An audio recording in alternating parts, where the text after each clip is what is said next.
friends, and welcome back to another episode of Kayleigh Creates. And today I'm going to be doing another favorites video. So it's reaching the end of September and I have had a lot of plants that have been kind of making my heart full, so I thought I kind of wanted to talk about them just a little bit. I have 5 plants today. 4 of them I have around me, and one of them I'm too nervous to move because the reason why I like it so much is just how it's filled in its space. So I'm going to have a little bit of footage that I'm going to put in for it. But before I get into all of that, I want to thank you guys for 200 followers or subscribers. I know it's not a huge number, but it's a big milestone.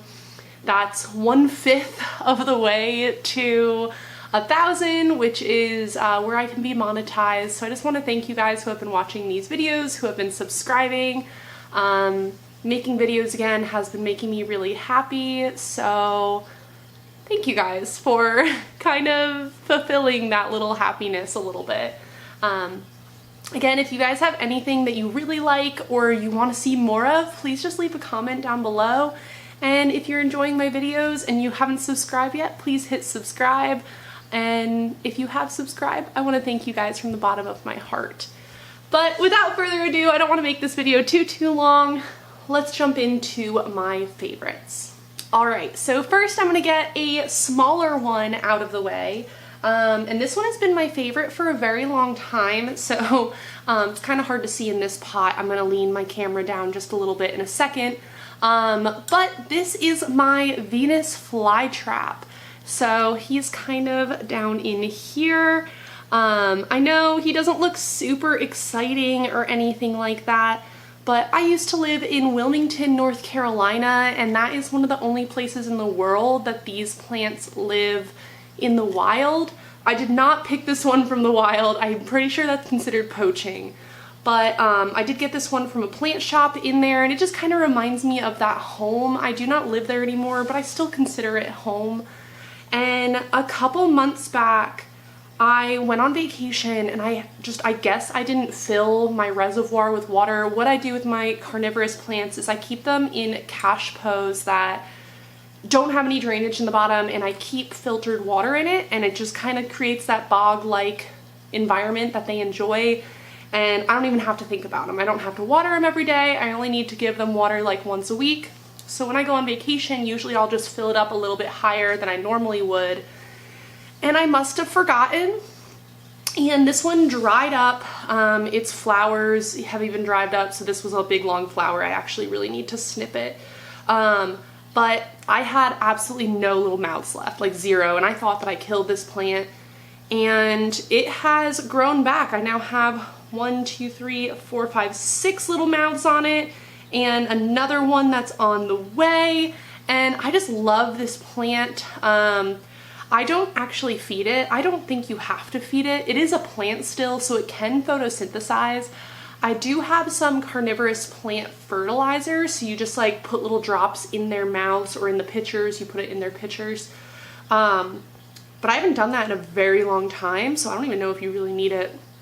But they seem to be really happy, and I just love this plant. Plus, this little pot is so funny. Like, I love pots with silly little sayings on them. I actually think this one was a gift. I can't even remember who gave it to me, but it makes me happy. But yeah, my little Venus flytrap. Alright, so next I have a little bit of a bigger one, so I'm going to lean back just a little bit. This is my Rhaptophora tetrasperma, so my little mini Monstera.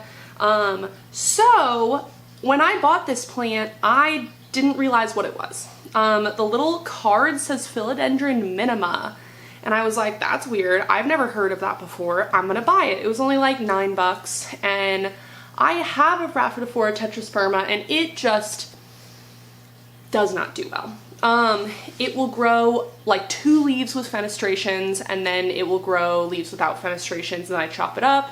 It does the same thing, and then it rots, and then it's just this whole not fun time. I've heard that there's a difference between tissue culture and growing them from seed, and I don't remember which one is better, but I think the other one that I have is the not as good one. While this one I bought with like 3 leaves and it has completely blown up. I have not touched this one. I probably should let it climb because its leaves are getting smaller, so I actually might chop it back right here and let it climb either up my wall or just kind of like hang a string from it to give it some support. But I love these plants. I think they are just so unique and I love it when they grow wild. So I'm really excited about it and I just love how big it's gotten. So just buying it was an accident and I was like, oh, I have 2 of the same plant. That kind of stinks. No, they are completely different. They have their own personalities. I actually might get rid of the other one because I like this one so much, even though I've had that one for years. But I love my Rhaphidophora Tetrasperma, my mini Monstera, my Philodendron Minima, whatever you want to call it. It's just so fun. Like, look at how crazy it is. I'm so excited about it, but I love her. All right, next is a plant that you guys have seen before on the channel, and it's when I did a little plant haul, but this is my Alocasia Milomallow, and I bought her for just a couple of dollars, maybe a month and a half ago, maybe 1 month ago, and it just had these 2 little leaves on it, and it has grown this huge new leaf. I know it's not huge compared to what it can do, but compared to the 2 other leaves that it had, it is so big. And I don't know if like you can really see the like texture on this thing, but it is just so cool. It is almost like a football material, and I don't have any other plants that are like that, and I love having it in my little turtle planter, and it just seems so happy. It doesn't look like there's any other leaves on its way, but I don't really care. This huge one has just made me so happy. I've actually never even seen what an adult plant looks like this. Alocasias are not normally my cup of tea, so it has just been really cool to watch grow. I only have one other Alocasia, I believe, and she has like not grown for me at all. I've had her grow 1 new leaf and that's it. So in like 2 years that I've had her.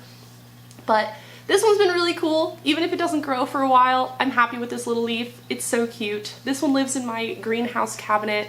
So if you guys saw that tour last week, you would have seen her, and I think I talk about how happy this leaf has made me. So it's just so cool. Like it's just so cute. Like it's just so perfect, and like when you wiggle it, it's really cute. I don't know. I should probably take this part out. I'm gonna forget what it's called if I do take it out, but I love it. My plants. Okay, last for my smaller plants is this guy. So this is called my Euphorbia.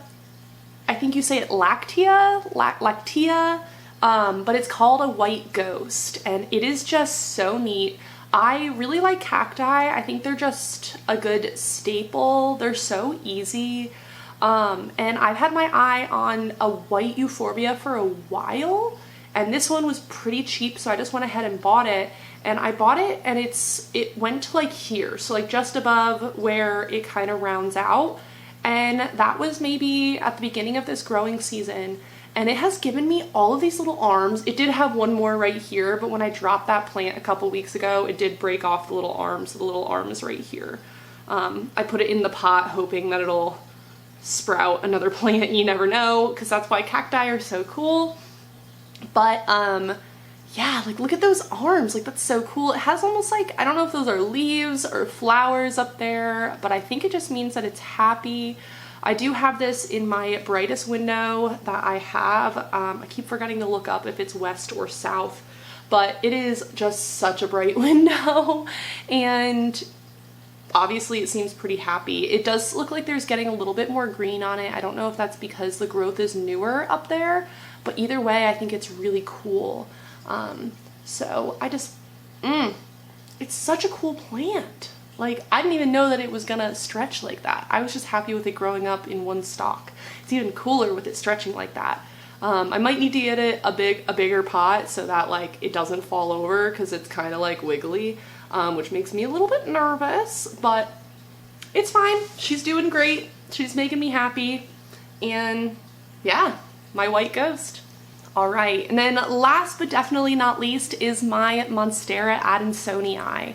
So I have had this plant for the longest time, and it is just grown. It has just exploded, and I actually do need to trim it a little bit. It's starting to give off runners from the vines that are a little bit farther away from the light, but it has just really filled in on top, which I think is so neat. I did the little hairpin trick where you kind of spin it around the top, you kind of tuck it in, and it regrows roots, and then plants sprout from where those nodes are that are touching the soil, and it has done that. So it is just really, really neat. It's gotten so big. I think it really likes the spot that it's in. It's not too much light, it's not too dark. So I don't really want to move it because I just love how it's filled in, and I'm afraid that I'm going to kind of mess up what it has going for it. And I love the sheen on the leaves. It's so hard to see in videos, and I feel like I didn't understand the hype behind Monstera adansonii until I got one. I actually bought this plant for a friend, and I loved it so much that I kept it. And I gave her a different plant, who she actually still has. So Emma, if you're watching, I actually bought this plant for you, and I loved it too much, and I ended up giving you that ZZ plant instead, which you showed me that you still have, and I love that. But that is my last favorite for this month.